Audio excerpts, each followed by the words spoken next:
I just discovered today that cracking your knuckles doesn't actually cause arthritis. This myth has been around forever. But a doctor literally cracked the knuckles on one hand for 60 years, while leaving the other hand alone. The result?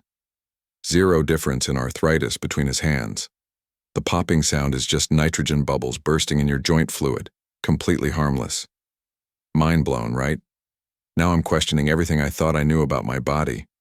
Drop a comment with the weirdest myth you believed was true,